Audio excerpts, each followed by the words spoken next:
Cualquier habitante de América Latina podría pensar que se trata de la iglesia más grande del mundo. Sin embargo, no es así. Hablando en términos de población mundial, el cristianismo es la fe más grande, con un 32% de la población mundial. Sin embargo, el cristianismo está dividido en muchas iglesias, de las cuales la católica es solo una de ellas, aunque ciertamente la más grande, conteniendo al 55% de la población cristiana mundial. En cambio, la fe musulmana contiene al 20% de toda la población del planeta. Esto significa un número aproximado de 1.200 millones de musulmanes, contra apenas un poco más de 1.000 millones de católicos en todo el mundo. Evidentemente, la fe musulmana tiene mayor número de adherentes que la Iglesia Católica Apostólica Romana. Sin embargo, este punto nos lleva a una pregunta que le quita el sueño a muchas personas. ¿Por qué la fe cristiana está dividida? O lo que es lo mismo, ¿por qué hay tantas denominaciones o iglesias cristianas diferentes? Para conocer la respuesta, debemos remontarnos algunos cientos de años atrás, hacia la época del mismo ser que ha dado origen a la fe mayoritaria de un continente en el que ni siquiera nació, Jesucristo. Jesucristo nació judío, pueblo que posee una fe propia conocida como judaísmo, por lo cual Jesucristo fue educado creyente de esa fe. Significaba que adoraba en las mismas sinagogas que sus compatriotas. Los problemas comenzaron apenas cundió la popularidad de Jesús como el Mesías esperado, el Hijo de Dios, pues los dirigentes de la iglesia judía nunca le creyeron, y más creció su odio hacia él debido a las críticas que él hacía de sus prácticas erróneas, y debido a que como Hijo de Dios, proclamaba tener la autoridad para llamar sus propios ministros, a cuyos principales 12 llamó apóstoles. Por lo tanto, los sacerdotes y autoridades políticas judías decidieron hacer con él lo mismo que habían hecho con casi todos los profetas anteriores, es decir, matarlo. Una vez que Jesús ya no estaba entre ellos, los apóstoles tomaron las riendas de las congregaciones, y podemos apreciar claramente que ellos ya celebraban sus propias reuniones de adoración separadamente a las de la religión judía. La razón era muy sencilla: los seguidores de Cristo lo aceptaban como el Hijo de Dios y el Salvador, cosa que los judíos no han aceptado hasta el día de hoy. Después de la muerte de Cristo, los judíos continuaron persiguiendo a los cristianos. También los romanos se sumaron a la persecución. Una vez que los apóstoles y muchos de los creyentes en Cristo fueron muertos, la iglesia cristiana antigua tuvo que ingeniárselas para continuar funcionando, pero esto conllevó muchos problemas, pues comenzaron serias discusiones referentes a diversos puntos de doctrina, ya que no había voces que los miembros de la congregación reconocieran como autorizadas para dar una respuesta satisfactoria. Para tener un ejemplo de cómo la doctrina cristiana original fue sufriendo modificaciones con el paso del tiempo, basta con repasar la lista oficial de papas y los hechos más trascendentales que hicieron durante sus administraciones, tales como ordenar a las mujeres para entrar a la iglesia con la cabeza cubierta en el año 67 al 76, la institución del agua bendita entre el año 105 al 115, etc. Así pues, durante el primer siglo después de Cristo y la mayor parte del segundo, las congregaciones de cada ciudad donde las hubiera continuaron con un líder a la cabeza denominado obispo, que resulta un sinónimo de pastor, título tomado de la tradición judía. Sin embargo, por aquella época, cada iglesia cristiana o congregación era independiente la una de la otra y no estaban confederadas o unidas en ningún tipo de asociación, excepto por su fe. En otras palabras, y hablando en términos puramente históricos, la Iglesia Católica Apostólica Romana, que proclama haber sido fundada por el mismo Jesús, no existía aún durante el segundo siglo de nuestra era, ni existiría hasta muchos años más tarde. Como es bien sabido, la máxima autoridad católica es el Papa, y los católicos afirman que el primer Papa fue el apóstol Pedro. Empero, en ninguna parte de la Biblia se menciona que Pedro haya sido nombrado Papa por Jesús, y esto es porque la palabra Papa no fue aplicada al máximo dirigente católico sino hasta el siglo XI, cuando Urbino II, obispo de Roma, propuso que se usara ese término para denominarlos, pues hasta ese año, 1093, se les llamaba Pontífice Romano u Obispo de Roma, o sea, que en realidad el primer papa no fue Pedro, sino más bien Urbano II. La razón es obvia. Pero, ¿por qué la máxima autoridad católica estaría en Roma? ¿No resultaría más lógico que estuviera en Jerusalén? Además, ¿no eran los romanos perseguidores de los cristianos? La respuesta a esta subsecuente interrogante nos lleva al nombre mismo de la iglesia en cuestión: Iglesia Católica Apostólica Romana. Durante el siglo III aproximadamente, los obispos de Roma decidieron que al estar en la sede del gobierno político más poderoso del mundo de aquel entonces, debían tener también la mayor jerarquía sobre los demás obispos, y por ende, sobre las demás congregaciones cristianas. Durante los años sucesivos, los demás obispos de Roma reclamaron la misma supremacía sobre las demás iglesias. Es ahí donde comienza la historia del líder eclesiástico de una iglesia local como líder de un movimiento religioso de clase mundial. Para justificar su reclamo de hegemonía, argumentaron que Pedro, sucesor de Cristo en el liderato de su fe, había sido el primer obispo de Roma. Sin embargo, como ya hemos mencionado antes, el obispo era la persona a quien se ponía al frente de una congregación para que se hiciera cargo de ella. La Enciclopedia Católica, al justificar la sucesión de San Pedro a través de los papas, cita correspondencia entre autoridades cristianas, donde solo se hace referencia a la idea de que los obispos de Roma heredaron de Pedro la autoridad para legislar sobre el resto de las congregaciones. Curiosamente, estas referencias abundan a partir del siglo III en adelante, mientras que hacia atrás suman apenas 2 o 3. Incluso hace mención de una idea contraria a la que ellos sostenían. El episcopado petrino era, según los opositores, una novedad que venía de los primeros días del siglo III y que había suplantado una tradición más antigua, según la cual Pedro y Pablo habían sido los cofundadores y Lino el primer obispo. La verdad es que Pedro no dejó ningún documento donde haga constar que los obispos de Roma son sus sucesores o cabeza de la iglesia como conjunto. Pedro no pudo haberse hecho cargo de esa congregación, debido a que sus constantes viajes le habrían impedido cumplir debidamente con las obligaciones que eso conlleva. De hecho, la aseveración católica de que Pedro vivió en los últimos años de su vida en Roma es virtualmente imposible de comprobar históricamente. Inclusive, la misma Enciclopedia Católica lo afirma de la siguiente manera. En cuanto a la duración de su actividad apostólica en la capital romana, la continuidad o no de su residencia allí, los detalles y éxito de sus trabajos y la cronología de su arribo y de su muerte, todas estas cuestiones son inciertas y pueden resolverse solamente mediante hipótesis más o menos bien fundadas.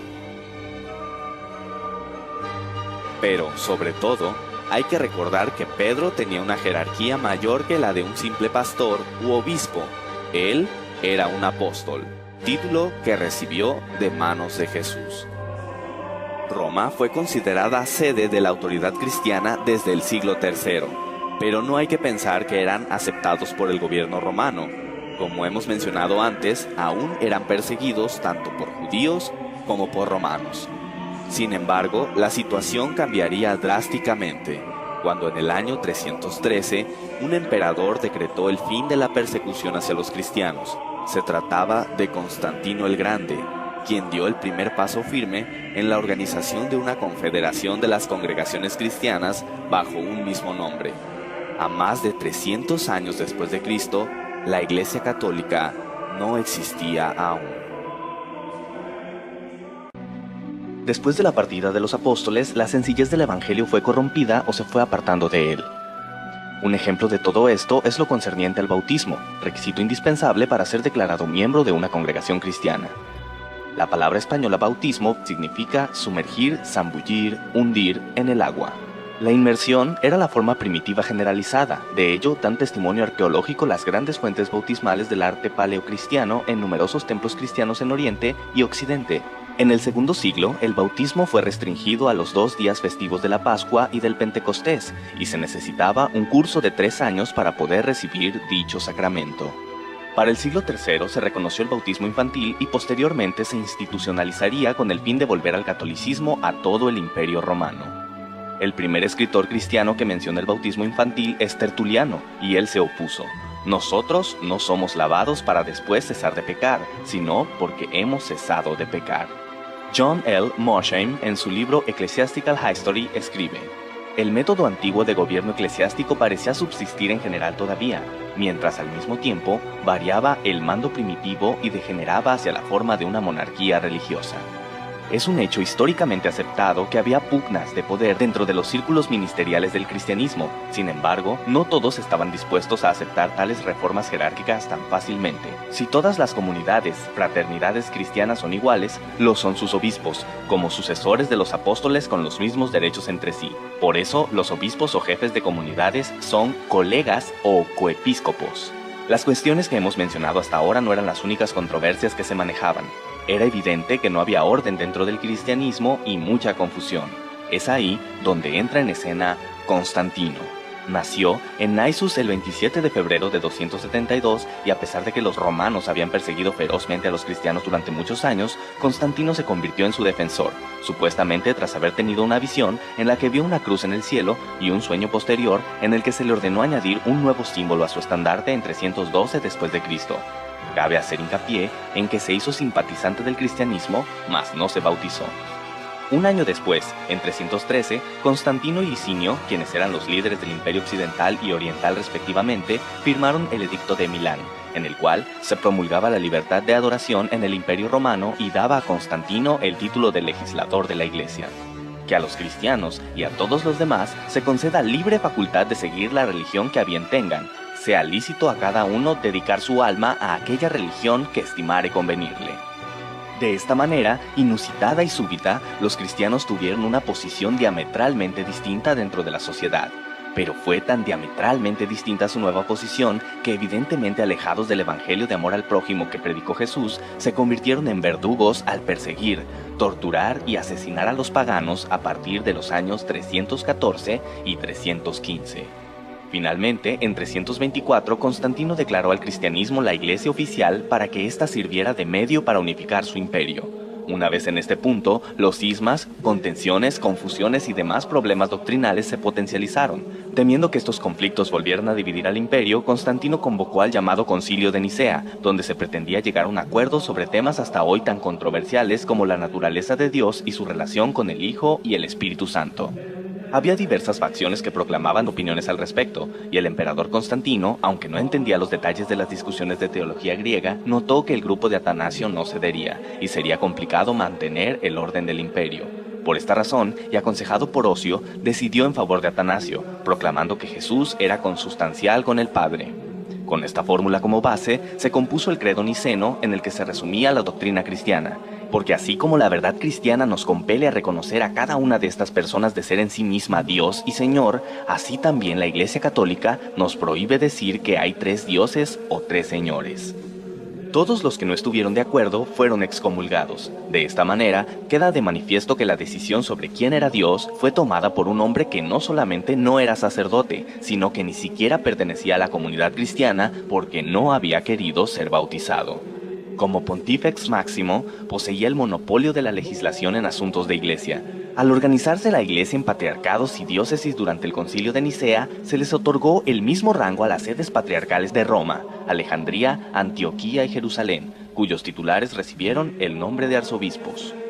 El Concilio de Nicea había logrado confederar al cristianismo y vemos cómo construyeron un credo con el objetivo de poner fin a las reiteradas y enconadas disputas doctrinales.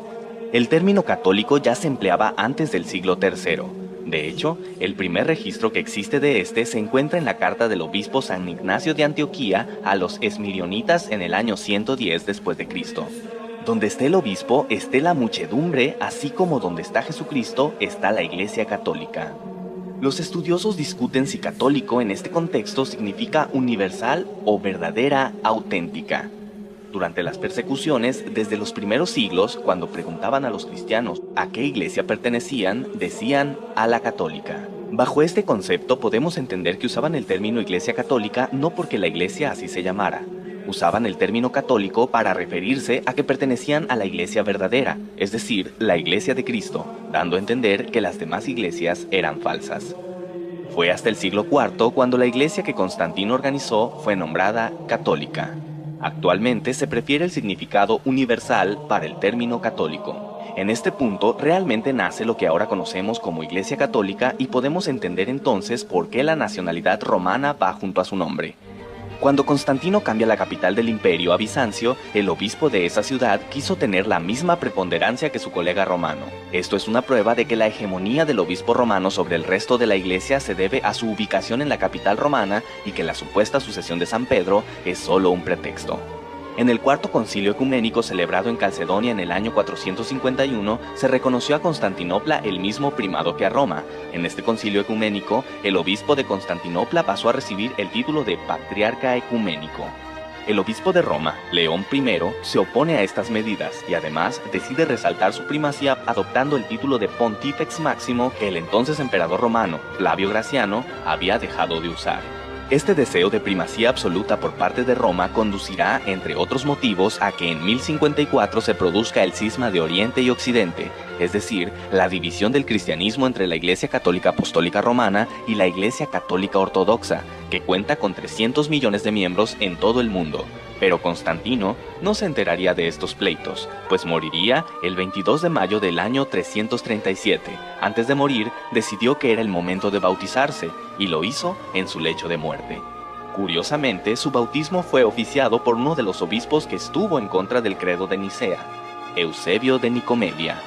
En vista de todo esto, podemos decir que el gran gestor de la Iglesia Católica Romana no fue ni Jesús ni Pedro, sino Constantino, este emperador que vivió varios siglos después de ellos, pues fue él quien organizó a la Iglesia y determinó la base doctrinal que de todos modos seguiría sufriendo muchos cambios aún hasta nuestros días. Los cristianos obtuvieron libertad de adoración gracias al Edicto de Milán, pero la Iglesia Católica dejaría esas libertades de lado al exterminar implacablemente a cualquier persona o nación que se interpusiera a sus intereses o que profesara creencias diferentes a su doctrina. Y finalmente llega el momento de responder a la primera pregunta que planteamos. ¿Por qué el cristianismo está dividido? Podemos concluir que hay muchas iglesias cristianas debido a personas que se percataron de que la doctrina predicada por la Iglesia Católica se distanciaba abismalmente del evangelio de aquel personaje que afirman fue su fundador. Tal vez el tiempo ha empañado la historia temprana de la Iglesia Católica, pero finalmente la historia siempre nos dará una idea de nuestras raíces, y nuestras raíces siempre serán una indicación de quiénes somos en realidad.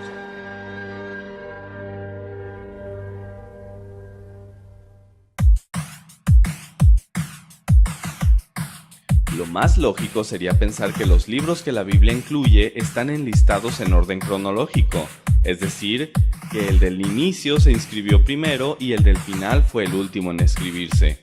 Una presunción justificada por el orden dado a los libros, pero equivocada. Génesis es el primer libro incluido en el Antiguo Testamento y aunque narra la creación del mundo, no fue el primero en escribirse.